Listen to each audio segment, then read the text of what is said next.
Our first speaker is Dr. Seth Wiafe.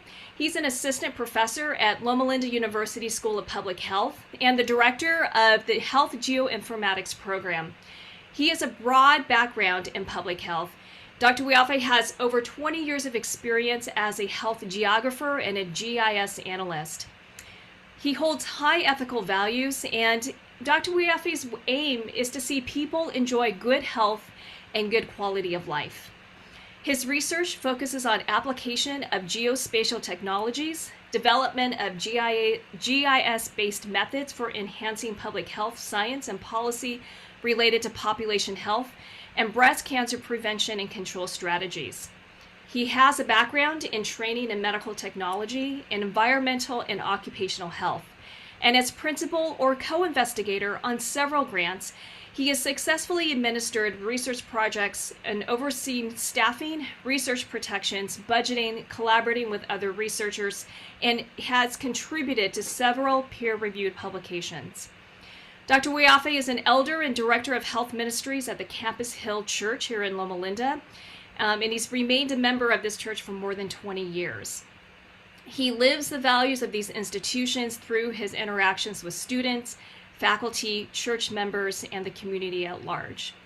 And Dr. Wiafe is a proud father of a graduate of the class of 2021 School of Medicine. Our second speaker is Dr. Russ Butler. Dr. Russ Butler is a professor of biology. Sorry, I'm having to switch screens here. Dr. Russ Butler is a professor of biology with the Department of Health and Biomedical Sciences at AdventHealth University. He received his PhD from Vanderbilt in 1996, and after which he embarked on a postdoc at the University of Michigan from 1997 to 1999. After leaving his postdoc, he taught at the University of Michigan before transitioning over to AdventHealth University, where he has been since 2004. Also at the AdventHealth University, he is the director of the Center for Population Health and Research, which is out of the Department of Health and Biomedical Sciences, and he's done this since 2015. Dr. Butler has a rich CV of peer-reviewed articles, and he has published in varied journals, including Frontiers of Immunology, the Journal of Theoretical Biology, as well as the Journal of Water and Health. He is the recipient of multiple grants, both national and local, and has a deep and abiding interest in how geoinformatics can change our healthcare system, and also change the way that we understand healthcare technology. Some interesting facts that I'm pleased to learn about Dr. Butler is that he is a birder, and also that he has been to Italy 10 times, and that his favorite, you have been 22 times, Dr. Butler, to one of our national parks, which is Bighorn. Is it the Bighorn National Park? Big Bend National Park in Texas. Big Bend, thank you. Big Bend National Park. So we're looking forward to hearing from Dr. Butler. Also with Dr. Butler, presenting with Dr. Butler is Craig Gillen. So Craig is a graduate of AdventHealth University, which he graduated in 2016 with a degree in biomedical science. So he works with Dr. Butler and is published and has published in journals on areas such as heat treatment of fibers and also evaluation of essential oil-based products. So very varied academic interests, and I'm really glad to be able to present this topic to you today. So enough from me. Let's just dive right into our topic today. And I believe that Dr. Wiafe is going to be our first presenter.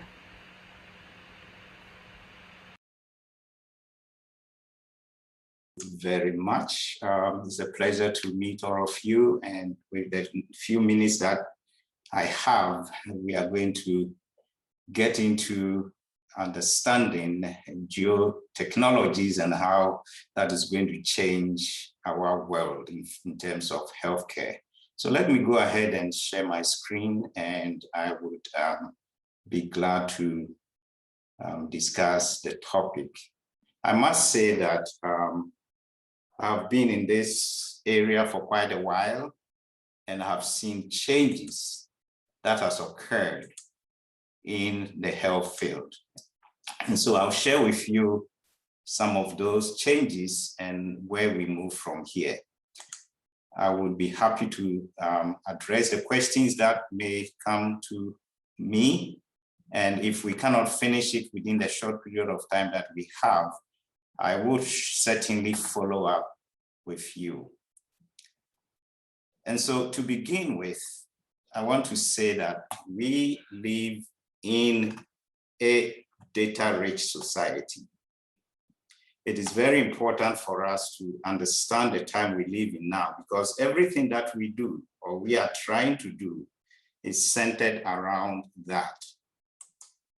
Back in the days when we had a lot of manual processing of geospatial technology and tools, it was very, very difficult. And so we need to recognize that computer age has changed our world, where I can surely say that we have a rich geodata infrastructure, and millions of people are independently sharing data every single day. Let me give you an example. Today in modern hospitals, these hospitals collect sophisticated data. Think of it from the time a patient arrives in the hospital to the time they are discharged. Every one of the interactions with a physician or a nurse, every diagnostic test, and every procedure performed is recorded in the hospital information systems. Beyond being a useful record of care provided, we are beginning to understand how such a rich data set would have a huge number of operational uses, including financial planning, identifying capacity bottlenecks, and assessing whether interventions such as employing more doctors during the weekend actually work. With the combination of geographic components, and by the way, all these data that are being collected have geographic component in them. So with those geographic components and information technology, we have a huge advantage of delivering improved healthcare services. But I must say that with a few exceptions though, this data is not being used as much as it could be for spatial decision support due to several limitations that we will discuss later. Geoinformatics is defined as a science and technology that deal with the structure and character of spatial information regarding its capture, classification, storage, processing, visualization, and dissemination. So there are two things going on here. There is the science and there is the technology. Geographic technologies include GPS, spatial decision support systems, global positioning systems, remote sensing, and web mapping. So geoinformatics, in a sense, provides an environment for the integration of geospatial data, models, and knowledge, whilst incorporating cognitive and spatial thinking and underlying spatial thinking, because that is, for me, the hardest part of GIS. Nowadays, many fields benefit from geoinformatics. And of course, this includes healthcare, public health, transportation network, planning and management, crime simulation, and many more. I now want to focus a little bit on geographic information systems and why it matters. GIS is considered as a special class of information systems that keep track not only of events, activities, and things, but also where they happen or exist. The working GIS integrates several components. And in fact, as we dive into more of information technology, more components are now being added to the original 5 that we had. This includes appropriate hardware and software, suitable data, trained people to be expert in using the system, and methods of analyzing and presenting results in terms of maps, tables, charts, and many more. So why is this important, or why does it matter in healthcare? The answer is very simple. Geographic problems, in my opinion, involve an aspect of location, either in the information used to solve them or in the solutions themselves. So let's look at it this way. Almost everything happens somewhere, and in most cases, knowing where some things happen is critically important. The most basic use of GIS is simply to map where things are, whether that be merely to identify where an individual feature is, such as the location of an emergency room, or to look at the distribution of features on a map to more clearly visualize the emergence of patterns.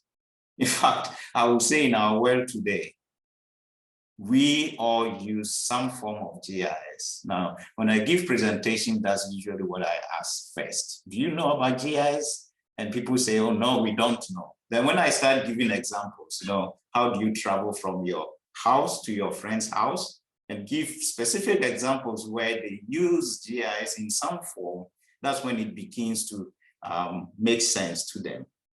Now, I want us to think about emergency response for a minute. During an emergency situation, every second counts. However, linking emergency resources to victims is fundamentally a geographic challenge. A big part of that challenge is the fragmentation of emergency services and no central communication clearinghouse. Let me talk about our mountain in San Bernardino County. Now, if you are familiar with San Bernardino, the graphic that you are looking at is the San Bernardino National Forest. I have to say that diseases do not obey the rules of boundaries. But let's see how GIS can help increase efficiency of public health services. So, typically, public health agencies are organized geographically. And it is possible that a home or business in one side of a street can be in one agency's service area, whilst the other building across the street, which is marked with a yellow line, can belong to another one. So let's imagine that there is a fire outbreak. In fact, the fire station, the fire truck, which is sitting on the right-hand side of my screen, is responsible for that house which has the fire. But if you know the terrain of this area, it will take a long time for this fire truck to get to that house. But because of jurisdictional limitations, this fire truck, which is very close to that house which is on fire, will probably just sit down there because they cannot cross that boundary. Now with GIS, this is very, very simple by analyzing this data to look at proximity. And so proximity will then allow the fire truck, which is on the left side, closer to that house, to respond immediately to the event. And so this is just an example of how GIS can be very useful when we actually utilize them. At Loma Linda University Health, we are using GIS for many health and public health decisions. Given what we know that patients tend to access healthcare services within their local geographic communities, The application of GIS to health service planning and provision is a logical progression. As a result, we have become more population-centric by monitoring and responding to the distinct healthcare needs of diverse communities. We use GIS to develop an understanding of the physical location of health services and the distance and ability to travel between them. The map you have on the top right hand of the screen demonstrates Loma Linda University Emergency Department medical patients distribution at the zip code level. Now you can see that there's a red circle which actually designates the immediate local service area of Loma Linda University Health. And I intentionally brought this map at the zip code level because they are being differentiated by the zip code boundaries. Those of you who are GIS experts will understand what I'm talking about. This has limitations. The same thing applies to the map on the left side, which shows areas of need, areas of that needed prevention and treatment services for hypertension, heart disease, HIV/AIDS, and prostate and breast cancer among African American populations in San Bernardino City. The areas that are highlighted red are the areas of needs, that if we need to respond to the need, we can then target these areas with resources that this community may need. Because again, distance is a problem. And people normally do not travel far distances for healthcare services. So we need to reach them where they are. And that is something that Loma Linda University Health does very, very well. These maps have helped us to initiate programs that address specific health needs within these communities. Another example is a map that we created for the School of Dentistry, where we saw the same pattern, where we created a density of a map of Loma Linda University School of Dentistry patient volume at a given year to help plan outreach programs in the Inland Empire. Now, there's something that I want to mention here. We call it inverse distance weighted average. The more you get away from the point of service, the services dissipate. And so the area that is demarcated blue is actually the hot zone, and that's the area that Loma Linda University Health is. Of course, it serves both San Bernardino County and Riverside County as well. Let me also talk about a more sophisticated application of GIS that we used to address colorectal cancer screening in San Bernardino and Riverside County. This is a cross-sectional retrospective database mining study that we conducted using Loma Linda VA electronic health medical records about colorectal cancer. We do know that colorectal cancer can be screened, and the earlier screening is done, the better it is for the patient. There are several screening services, but we found out that some of them are very cumbersome. So we resorted to the FIT testing, which is the fecal immunochemical testing. It's a very simple test where patients are given a card to put a fecal matter on that and mailing it back to a lab where it can be analyzed. Even with that, we found out that more than half of the patients do not adhere to this simple medical advice. So we embarked on this program, but we needed the addresses of the patients, which is not an easy data to get, given all the privacy and all the confidentialities that goes alongside with that. But we were able to get that because we assured the hospital that we were going to actually mask the patient's identity. And so we ended up creating this very complicated map using Esri's tapestry segmentation data. which is not really originally structured for healthcare, but it has a lot of information in that would be very useful for us, because all what we wanted to know is where in our area that we could go and embark on an intervention that will improve the return of this fit card. So the map you see here are a map that shows what we call hotspots. The red areas means it's very bad, and the blue areas means patients from that area adhere to medical advice.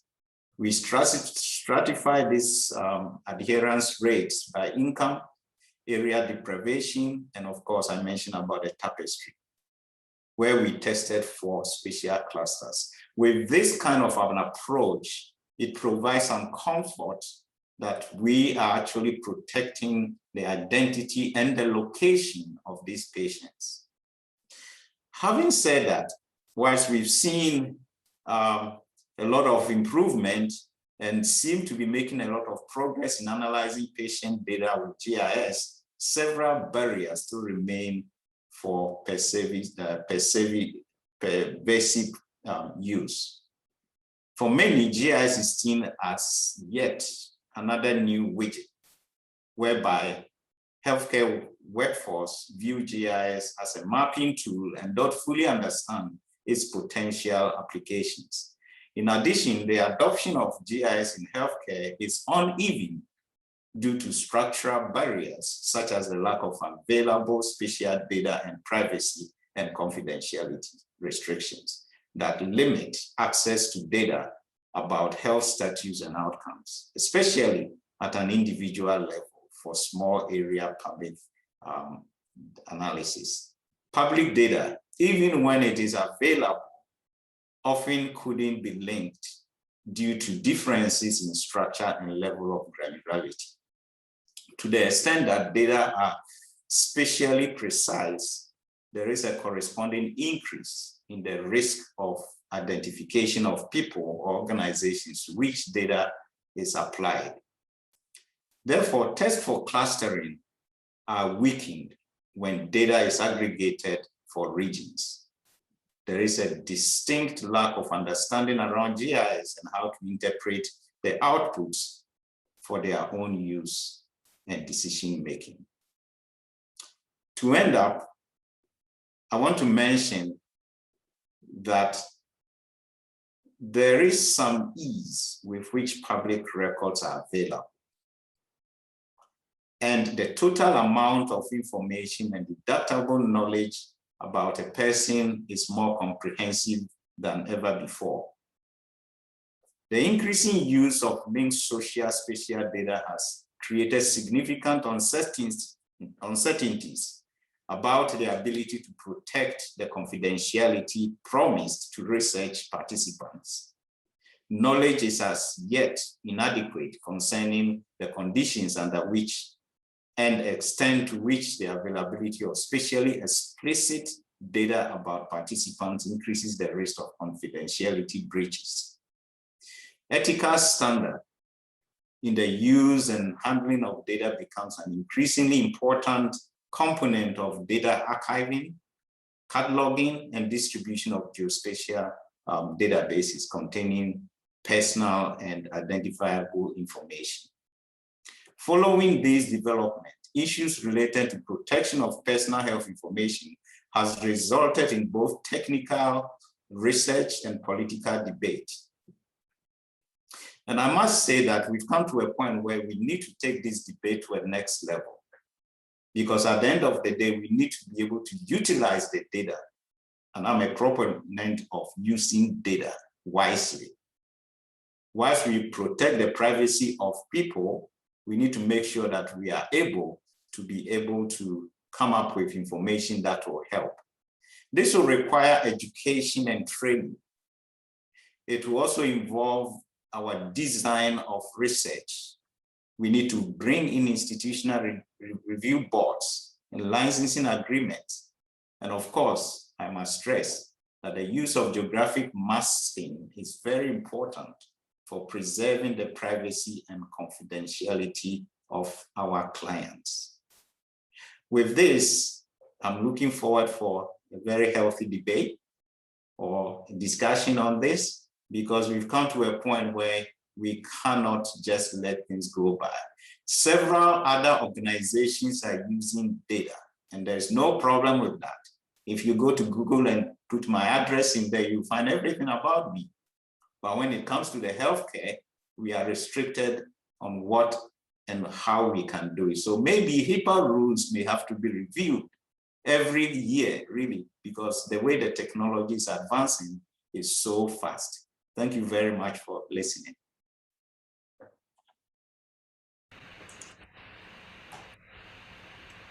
Thank you so much, Dr. Wiafe. Wonderful.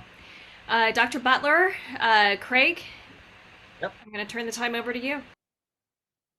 Thank you so much. Dr. Wiafe, thank you so much. Yeah, I love that kind of thing and actually kind of get, I guess, geeked out. But yes, the idea of ethics and this type of aspect, because we have access to so much data. So a little bit of what we're going to do here is that we're going to use repetitio et mater studiorum. Repetition is the mother of learning. We're going to cover some of the stuff that Dr. Wiafe, because of the introduction of GIS and what it is. And so we're going to move through that, and then we're going to get into some of the platform's capabilities and projects, and then ask the questions again, what do we do with this kind of thing?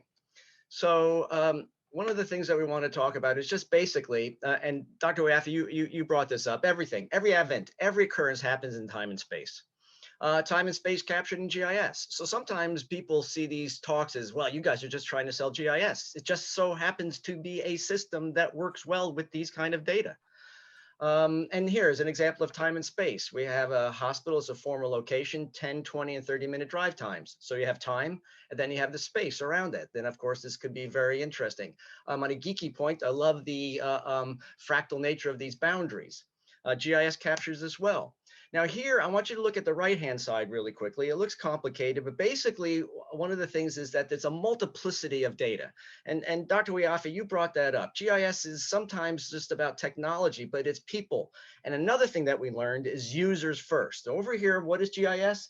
Multi-scaled, and that's another thing, different space and time. We think it covers 15 orders of magnitude in space and 15 orders of magnitude in time. User, specialist, hardware, software, digital devices, gathers, manage, stores data, image space-time analyses, integrate virtually any data. That's what we've seen. It's kind of like, dare I say, the Borg. It assimilates so much, although it's not a dark side, it's a bright side. Almost infinite data layering, graphical displays and visualizations. And the thing is that Dr. Wiafe is pointing out as well as real-time data gathering. And so we have this over here on the right side, this collection of images from small scale. We'll be giving a talk on micro GIS to the larger scale issues. And here you're going to see some of the dynamic capacity of GIS as we're zooming in on an image. What are some of the benefits? Deeper insights, and you brought that up already. Better pattern analysis, better understanding of relationships and situations.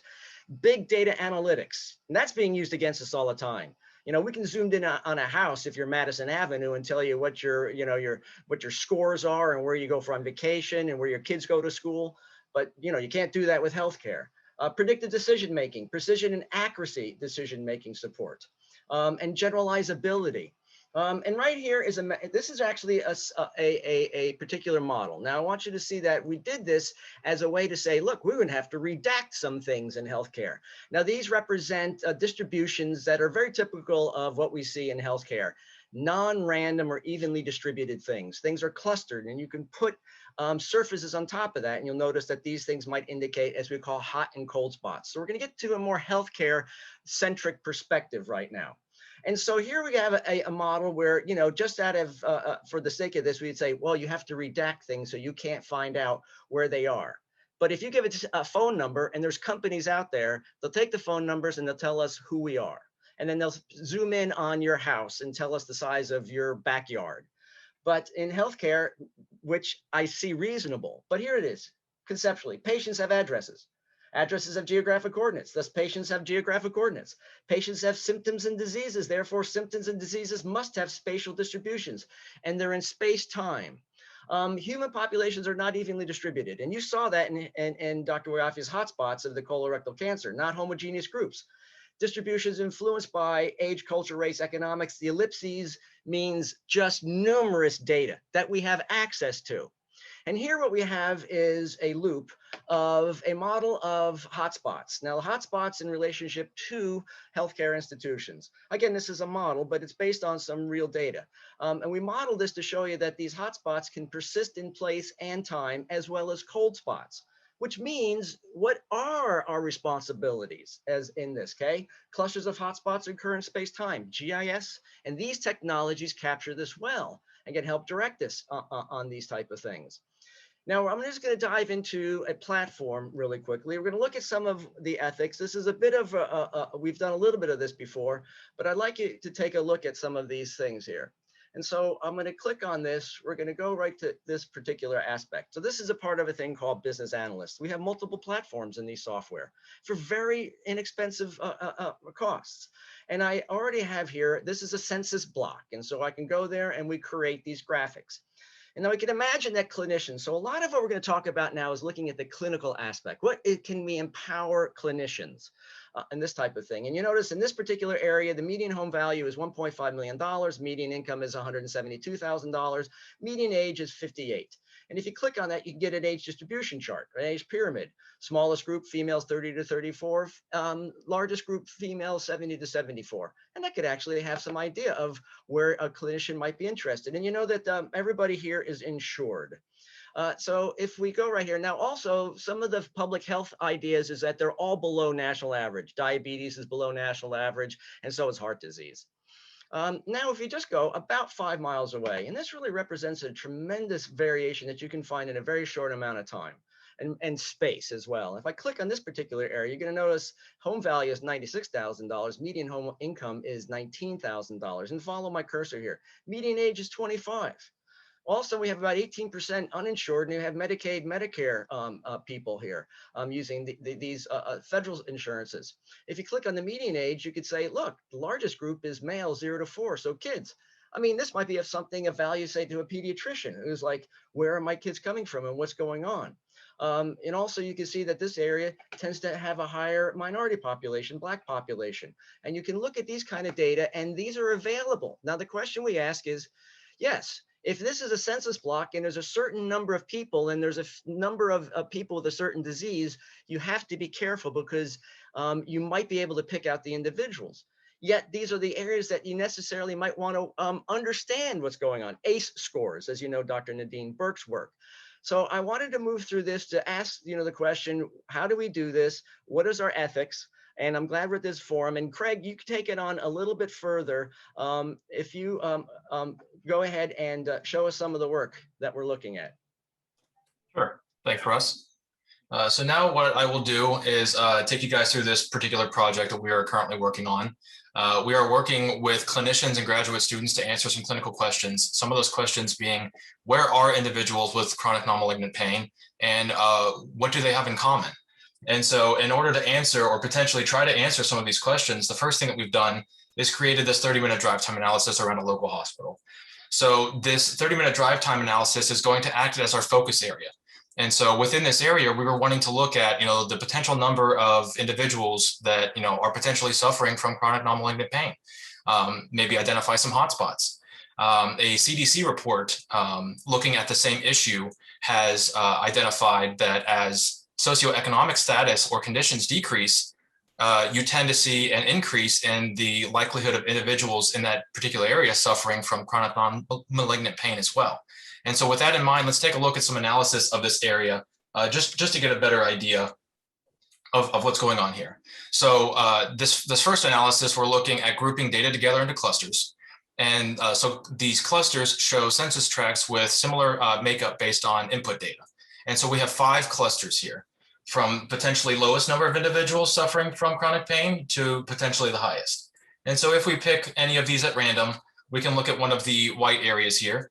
And so we can see that this is a lowest. So we have, potentially between 20 and 21 people potentially suffering from chronic non-malignant pain. And then in contrast, we look over here and we have upwards of 200 individuals potentially suffering from chronic non-malignant pain.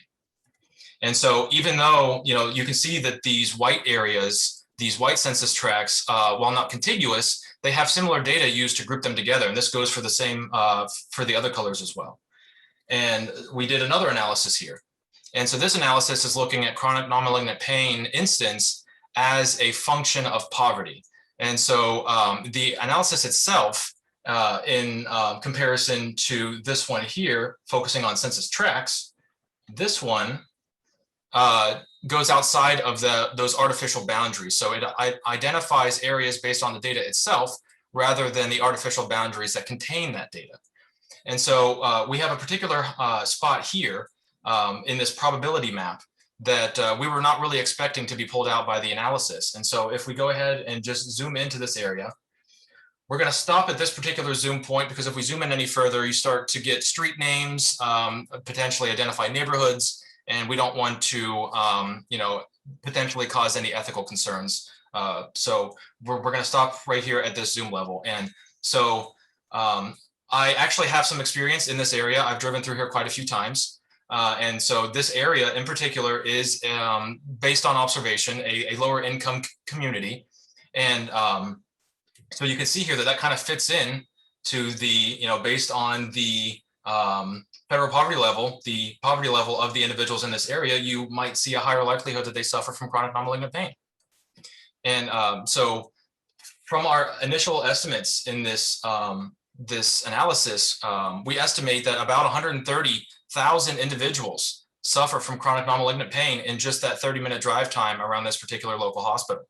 Now imagine this data overlaid with, as a clinician, overlaid with your patient data, your patient chronic pain data, to see trends over time and, potentially identify hotspots. And so from here, we're going to switch gears a little bit, and we're going to start to focus on something that is a little bit more individualized. And so we have this term here, human GIS. And so this term was coined by Eric Topol.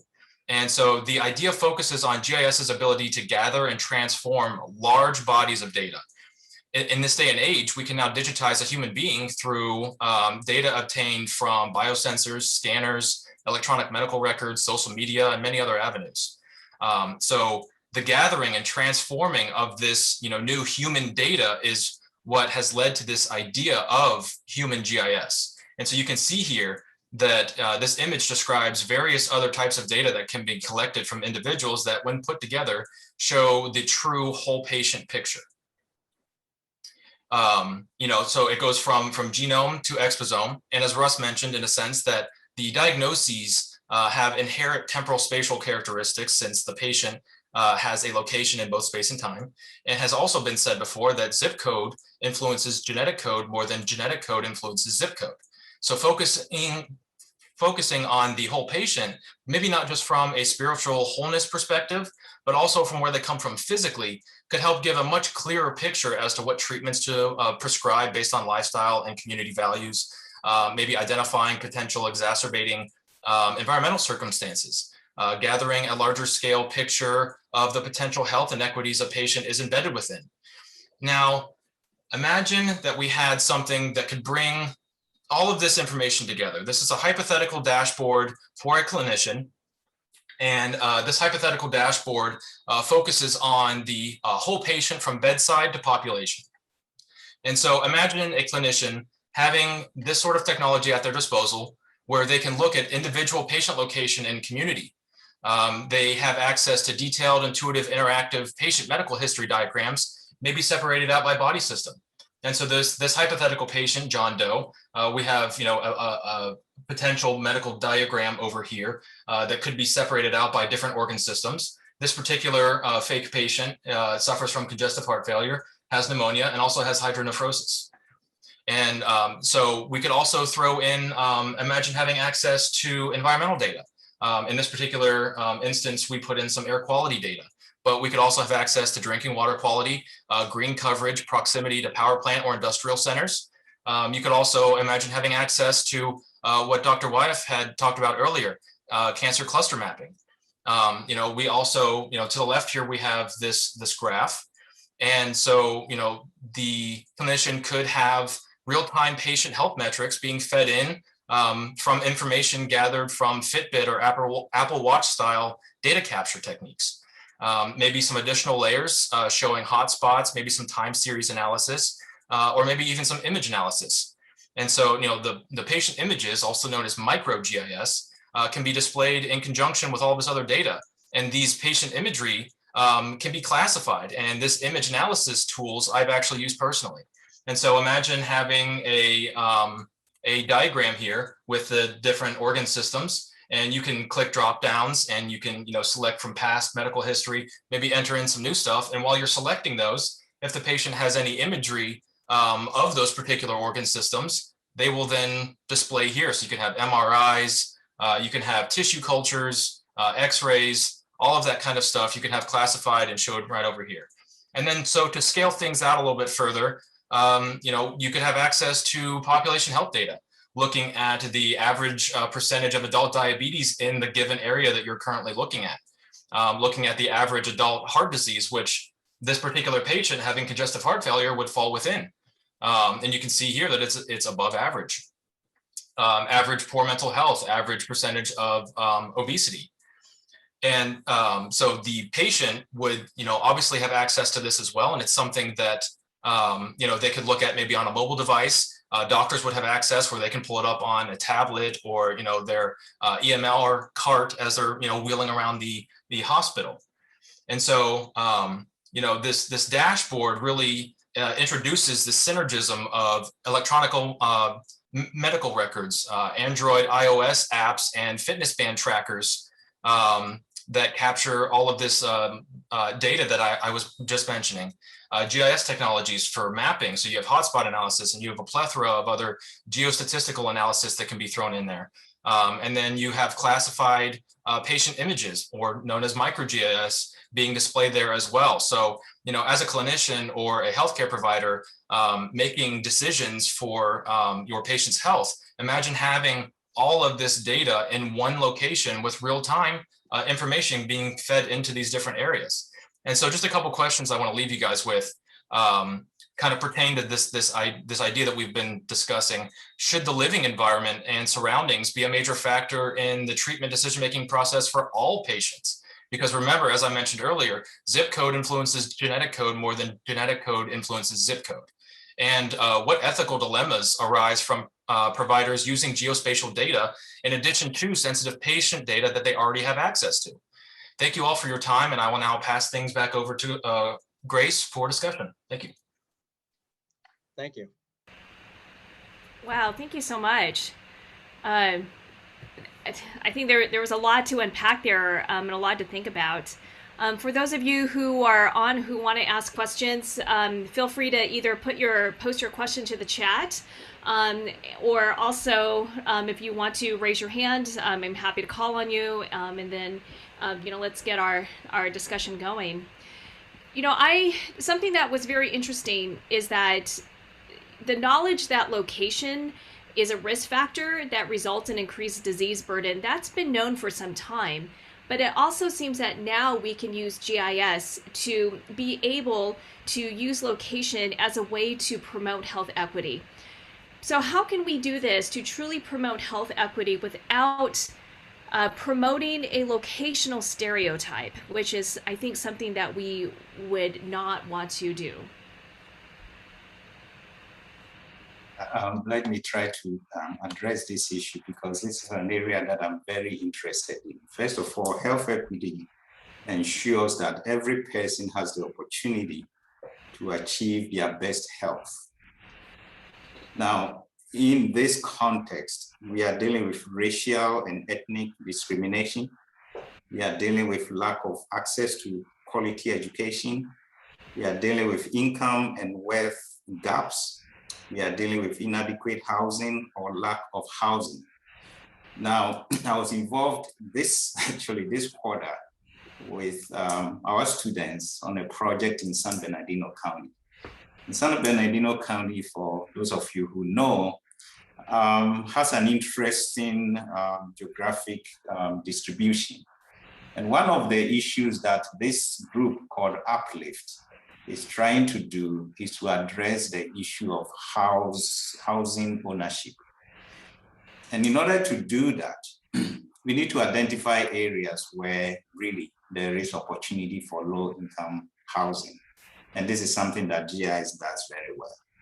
Now, I want to link this to understanding the social issues that comes with that. And so GIS can help us to identify these areas that need help. I mean, need help. And we are not talking about individual locations. And this is where I put my public health hat on, where we look at populations, because people tend to stay together because there are some things that binds them together.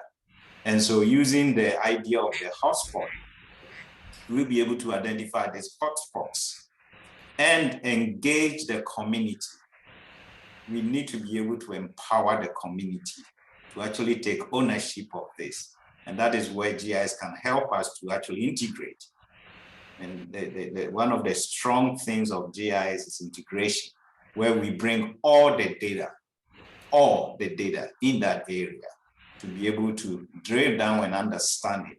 So once we're able to identify the area, then we'll be able to now come up with strategies to address them. And it doesn't end there. After some time, when the program is implemented, we need to go back and do reassessment. Is it working? So it's not something that we started and end it right there, but at least from the beginning, GIS can become a tool for us to understand that. And the data is out there for the most part. In fact, what Russ was showing, it's out there that each one of you can actually have access to these things. So I think we need to unleash the power of GIS into our hands. It has to be part and parcel of what we do. It should not be a tool for special people.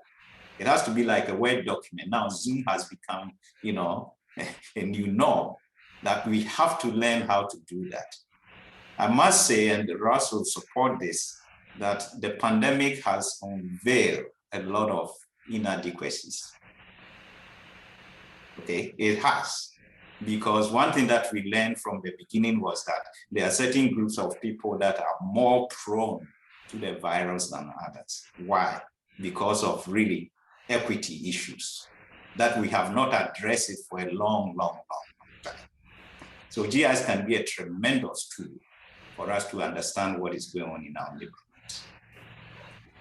Thank you for that. I really loved how you mentioned that just knowing this information is the starting point. It's a call to action for us to be able to dig deeper and to integrate some of this information.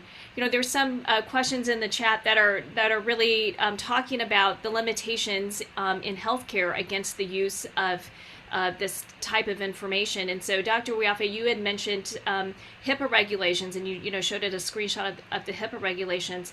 Here's a question. Much of that kind of information is already used to set auto and homeowner insurance premiums. Yes. Is it just HIPAA regulations that currently mitigate against use in healthcare? I think that is the law that actually protects medical information. Now, if you come to the educational system, it has its own law to protect student information. And so HIPAA has become the place where you go and see, well, am I really abiding by HIPAA rules and regulations? And HIPAA provides some kind of a wiggle room there that is not like you can never use it. Now, what makes it very difficult is that as we move from patient to physician relationship, we are now talking about a collaborative effort. So even though the doctor can protect the privacy of the patient, there are other healthcare professionals that are brought into the picture to deal with the same patient. So it's a very difficult situation, but I think all of us in the healthcare industry need to understand that we owe the patient respect and confidentiality, that whatever we do, we need to make sure that we do not really abuse their data. I am for that. And I think that is what HIPAA is trying to do, that we need to also add common sense to this. Say, what do we get actually out of dealing with that patient's, dot on a map? It probably does not help much. But when we look at it in the context of a community, it makes a lot of sense, because we can go into the community and address those issues. So those physicians that are out there, what Greg was demonstrating is something you can actually get on your desktop and see where the patient is coming from. What are the issues around where that patient is coming from without actually targeting the patient per se? You'll be able to understand a lot of things around the patient. Yeah, so I appreciate that, Dr. Wiafe. And what I see some of these questions here about third party and whatnot. Yes, there's ideas of blockchain, but also what we were talking about, we believe that where, and I don't know these, and so Dr. Wee, you can talk to us about that. Where is the clinician in all of this? In other words, what access to data and what can they look at? Because as a clinician, and I just redid my little bit of HIPAA training, not the CITI, but if it's for treatment, if it's for payment, if it's for business, that's your use. Don't use it for anything else. But you guys, you clinicians have access and are basically waived because you are to do the best job you can do. What we see is though that this is being held for, and this is what somebody says, for payment, for costs. How much money can we make? But for a clinician who is trying to do the best for their patients, and I love that we have talked our talk and Dr. Wiafe's talk about this is a geospatial era. There's just so much data out there. Why can't we? What prevents us from getting it to you guys in such a form that, yes, it might be such that you would know some locations, because if you have asthma or COPD patients, and then you figured out there's a cluster of them, and then you as a healthcare group said, let's put out air sensors so that these air sensors are picking up ozone or particulates, and it's sending it to you and to the patient, hey, maybe you ought to get your inhaler, or you maybe get ready because your kid might spike asthma or whatever. Now, again, is there a bias in that? And I appreciate that question. Are we, profiling because of location? I don't want to do that yet when we have limited resources. I didn't want to say that the one section that had $1.5 million median home incomes, those lives are less valuable than the other lives that have a $19,000 median income. I don't want to say that, but we have limited resources. And it's kind of the case that a lot of what's accessible to certain socioeconomic class is not accessible to a lower socioeconomic class. So why wouldn't it be the case that we would present that to those individuals and suggest, how can we, and I think it's a simple argument, even up the playing field. Even in sports, the team with the lowest record in the NFL gets the first draft choice. Why? That's biasing the lowest team. So I do want to be careful about it, but it does seem with, the tragedy of the commons, right? With finite resources and whatnot, it might not be such a, and we're talking about, what is it? 20 million people in America cost half of this, of the healthcare. We're at $3.8 trillion in healthcare. So they're costing about $1.75 trillion. I mean, that's the population of the state of Florida. I mean, and then is it okay that big pharma, they have the right to make money? I'm kind of a capitalist, but at $900 billion, they want polypharmacy. And I'm not so sure that's the way it should work, because there's ways of taking some of that money and doing what Dr. Wiafe and I look at and go, well, we could do something to the area, or look at the area and, like our paper that you mentioned, there's a lot of iron in water. Iron is also now known to exacerbate chronic diseases. It used to be not. Well, maybe we should do something about, might be cost effective to give those people water filters. Those kind of things. I don't know what the answers are, to be honest with you. So I have the questions, but I don't think often enough that these discussions are framed within something ethics. And I appreciate that's what we're doing here. One of the questions and things that we'd really talked about in our pre-planning sessions is the fact that we all give away an enormous amount of personal information to things that we really don't care about, right? And so whenever we click on, it's okay to share my phone number so I can get text alerts for this or that, or we sign up for some new service or whatever, we're giving away our personal information in a way for us to be identified. And we're doing it ostensibly with our consent, but when it becomes tied to our healthcare, which is really much more important than, whether we're going to get a third party text or not, we all of a sudden become very phobic about our privacy, and that we will be outed because of this or that. And to me, this is related to perhaps a fundamental lack of trust. And so I guess my question is, what can we do as health researchers and also health clinicians to build trust in a system that is complicated and it's difficult to explain simply, right? And I think any sort of degree of complexity is going to breed a certain level of mistrust. How do we improve and grow trust, especially in vulnerable populations? Yeah, let me say that what happens in the healthcare environment is just the tip of the iceberg. Actually, what happens is what happens out there. So the healthcare data itself is just a window, because if we just focus on the healthcare data that we collect from the patients, we don't understand anything. It is when we bring that data from out there and integrate with the healthcare data, then we have a very powerful tool on our hand. And so where we build the trust is actually the use of that information. How do we use it? And so if you are a clinician with a computer in front of you, and to be honest with you, all the patients have addresses in that. That means it's mappable. It can be mapped real time. How much if you have other data sets that actually you can relate your map data to, and you are using that information to help the patient get well? That is your ultimate goal. So if we can develop that kind of a tight understanding of how that data can help inform the patient of their health status and treatment, do you think patients are going to complain about, oh gosh, you use my address and stuff? No, they don't. So I think we have to work together here. And what we are doing at Loma Linda, really at the School of Public Health, is we are training our students. So every student that gets a master's degree in public health will have to get introduction to GIS, because we see how important that is. It's not a negotiation factor. It is built into your core classes.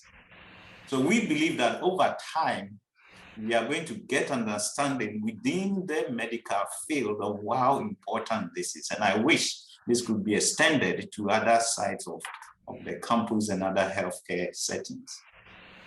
Yes, let me tag on very quickly. What we were talking about is that you have images. Images can be classified, and we know how to do this. And artificial intelligence is really good at looking at things in images. As a matter of fact, we've seen these data where artificial intelligence could recognize cancer, colon cancer, faster than humans. So imagine that there is a capacity when you are having multi-scale in your patient data, from genome to exposome, to location over time. And also, we're imagining that we would have autonomously driven portable labs that are out there getting people's blood tests, where you could get 1,000 different analytes through mass spectrometry tied to the individual. And just like we were talking about, Dr. Eric Topol speaks of non-paternalism. Why can't we get information on our own health? Well, we know about health insurance and pre-existing, so we need to deal with health insurance. But they're interested in this too, because it's costing them a lot.